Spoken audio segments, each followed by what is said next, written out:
सो hey guys, एक बार फिर आप सभी का स्वागत है हमारे यूट्यूब चैनल एक्सपोज बडी पे। सो दोस्तों, आप सभी जानते हो अच्छे से कि इस समय भाई जो मार्केट डाउन हुई पड़ी ना स्टॉक की, वो मैं क्या ही बताऊं। मतलब जो इंट्राडे हो, अगर आप इंट्राडे करते हो तो आपका लॉस भी हो रहा होगा, प्रॉफिट पर लॉस के आप स्थिति में ज्यादा होंगे। लेकिन अगर मैं बात करूं लॉन्ग टर्म की, तो सीरियसली भाई जब से इंडनबर्ग ने जो भाई निकाला ना बवाल, जब से अडानी के स्टॉक नीचे आए हैं, तब से जो निफ्टी है वो अपने लेवल पे ही नहीं आ पा रहा है। वो कहीं ना कहीं अप जाता है, वापस से काफी डाउन आ जाता है। इसी चक्कर में मैंने भी रिलायंस में फंसाए हुए थे। मानोगे नहीं आप, 2.5 लाख रुपए मेरे रिलायंस में माइनस में थे, जो अभी नियर अबाउट 60K के करीब है। इधर आप स्क्रीनशॉट भी देख सकते हो। 60,000 अभी भी माइनस है। इन्वेस्टमेंट मेरी 10,62,000 रुपए की थी। तो लॉन्ग टर्म में कहीं ना कहीं ये सारी प्रॉब्लम्स देखने को मिल जाती है। और अगर हम लोग बात करें इंट्राडे में, ऐसा हो क्यों रहा है ये भी मैं भी आपको बता देता हूँ। इंट्राडे में भाई ऐसा है ना कि अगर आप चार्ट के भरोसे हो तो 100% कभी ना कभी चार्ट तो आप सही देख लोगे, लेकिन एक समय ऐसा आएगा ना कि जब आप चार्ट देखते हो, जहां से आपको लगता है कि यहां से मूवमेंट आएगी, ठीक है, यहां से अपर सर्किट लगेगी, बट वहां पर उसका उल्टा ही हो जाता है। तो ये बहुत बड़ी प्रॉब्लम देखने को मिल जाती है। ये नहीं कहा जा सकता हमेशा चार्ट देख के कि भाई अपर सर्किट जाएगा ही जाएगा, क्योंकि चार्ट भी हमेशा फिक्स नहीं होते। ये आप चीजें जान लीजिए। और जो इंट्राडे करते हैं उनकी खासियत ये है भाई कि उनको उसी दिन सेल करना होता है। एग्जाम्पल के तौर पे आप चाहे इमामी ले लो, चाहे पेटीएम ले लो, चाहे कोई बड़े स्टॉक ले लो, चाहे हैप्पीएस्ट माइंड ले लो, जो भी बड़े हो या छोटे हो, उसमें एक जो मूवमेंट आता है ना, वहां पर क्या होगा कि मान लीजिए आपने हैप्पीएस्ट माइंड है, मान लीजिए आपने 1100 रुपए के हिसाब से खरीद लिया, 700 रुपए जो भी चल रहा हो उस हिसाब से आपने खरीद लिया। इंट्राडे में खरीदा, आपके पास 1 लाख है, लेकिन आपने क्या किया, इंट्राडे खरीदा तो आपको जो है ब्रोकर की तरफ से और पैसे मिल गए। 5 लाख का आपने इंट्राडे में ले लिया और वो माइनस दिखा रहा है 1 लाख तक। अगर 3.5 के पहले आपने वो सेल नहीं किया, वो ऑलरेडी सेल हो जाएगा। तो इंट्राडे की एक सबसे बड़ी प्रॉब्लम निकल के आती कि अगर आप प्रॉफिट में हो तो बहुत बल्ले बल्ले है, लेकिन अगर नहीं में हो तो भाई घर से देना पड़ जाएगा। रीजन ये है कि आपके पास पहली चीज अमाउंट नहीं है, आपने उधार लिए हुए हैं, उसके बाद उसी को आपको शाम को सेल करना है किसी भी कीमत पर। तो ये एक बहुत बड़ी प्रॉब्लम फेस करनी पड़ती है इंट्राडे वालों को। इसीलिए कभी भी अगर आप पूरे चार्ट के भरोसे हो तो बिल्कुल भी मत रहो। हमेशा थोड़ी स्ट्रेटेजी अपनाओ। जितना अमाउंट है आप उतने में ही अगर लगाते हो, स्टॉक उतने में ही परचेज कर दो, तो आपके लिए ज्यादा बेटर होता है। और अगर हम लोग बात करें यहाँ पर अब लॉन्ग टर्म के बारे में, जो कि सीरियसली मैं बताऊं एक अच्छी इन्वेस्टमेंट है, बट अगर आप बहुत ज्यादा पेशेंस रहते हो तो वो मैं आपको कैसे बताता हूँ।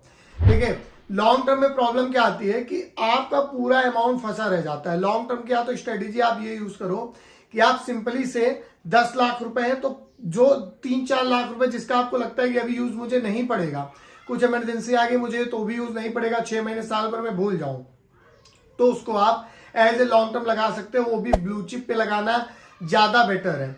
अभी मेरा रिलायंस 2.5 लाख से माइनस होके 60,000 पे आया है, तो मुझे खुशी है कि वो ब्लू चिप था तो आ गया। नहीं तो जो अदर स्टॉक की हालत है वो माइनस में ही भाई, वो ऊपर ही नहीं आ रहे। आप गोदरेज ले लो, हैप्पीएस्ट माइंड ले लो, ये सब 500-600 रुपए माइनस है, साल भर हो गए और अभी तक अपने ही रेट में वापस नहीं आ पाए। ये बहुत बड़ी प्रॉब्लम देखने को मिलती है। तो लॉन्ग टर्म का मतलब होता है 1 से 2 साल, वो ज्यादा बेटर रहता है। देखिए, लॉन्ग टर्म पोर्टफोलियो आप 2 तरीके से फॉलो कर सकते हैं। एक, अगर आपको लॉन्ग टर्म फंसाना है और आपको लगता है भाई कि मैं पैसे लगा के छोड़ दूं, कोई स्ट्रेटेजी नहीं अपनाती, तो उसके लिए आप भाई मेडिटेशन करो। और अगर आपको लगता है कि नहीं भाई मुझे एक स्ट्रॉन्ग स्ट्रेटेजी अपनानी चाहिए, तो वहां पर मैं आपको सिंपली से रिकमेंड करूंगा तेजी मंडी ऐप। तो भाई मोतीलाल ओसवाल की सब्सिडरी कंपनी तेजी मंडी आपको strategy plan long term portfolio provide करता है। जाहिर सी बात है इससे आपको ये बेनिफिट देखने मिलेंगे।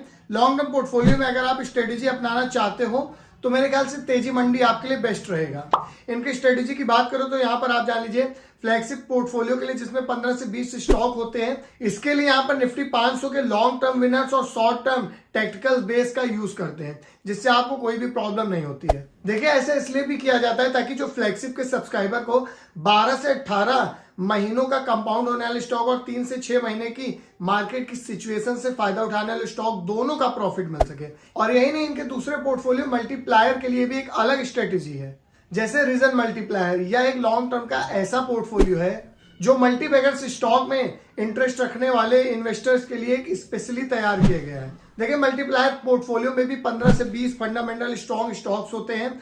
ये स्टॉक निफ्टी स्मॉल कैप 100 से पिकअप किए जाते हैं। वैसे मैं बता दूं कि ये पोर्टफोलियो स्मॉल कैप का, मिड कैप, स्टॉक से तैयार किया जाता है। अरे भाई वो स्टॉक होते हैं जिनमें वेल्थ क्रिएशन के नजरिए से काफी पोटेंशियल भी होता है और इनकी अपने कस्टमर के लिए ट्रांसपेरेंसी स्ट्रेटेजी भी है जो कि बहुत ही ज्यादा जरूरी है। और इसलिए आपको स्टॉक को पिक करने और एग्जिट करने का रीजन भी आपसे शेयर करेंगे भाई।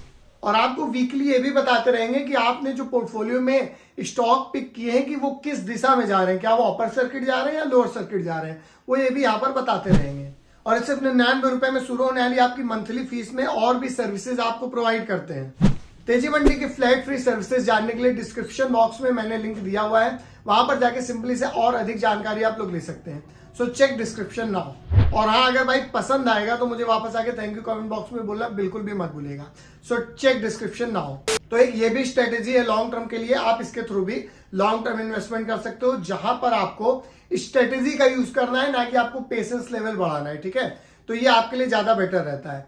जैसे कि अभी मैंने रिलायंस में लगाया हुआ था, ठीक है, अब यहां से मैं क्या करूंगा, क्योंकि अभी माइनस में चला गया, मुझे पहले इस एप्लीकेशन के बारे में पता नहीं था, तो मैं चाहता हूं कि आप लोग उस चीज में ना फंसो, तो आपके लिए ज्यादा बेटर होगा। जैसे ही मेरा वहां रिलायंस से पैसा निकल जाएगा, क्योंकि ये प्लेटफॉर्म मुझे अभी रिसेंटली पता लगा है और काफी दोस्त वगैरह भी यूज कर रहे हैं, तो उसके बाद मैं भी इसका सिंपली से यूज वगैरह कर लूंगा।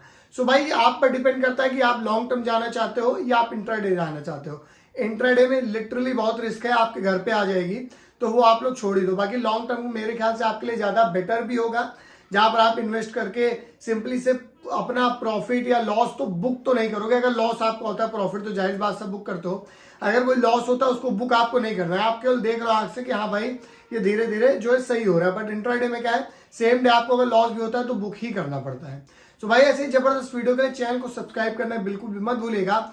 और एक बहुत जरूरी बात, अगर कोई भी क्वेश्चन हो तो कमेंट बॉक्स में पूछ लीजिएगा, वहां पर मैं जरूर रिप्लाई कर दूंगा। मिलते हैं दोस्तों आपको नेक्स्ट वीडियो में, तब तक के लिए जय हिंद।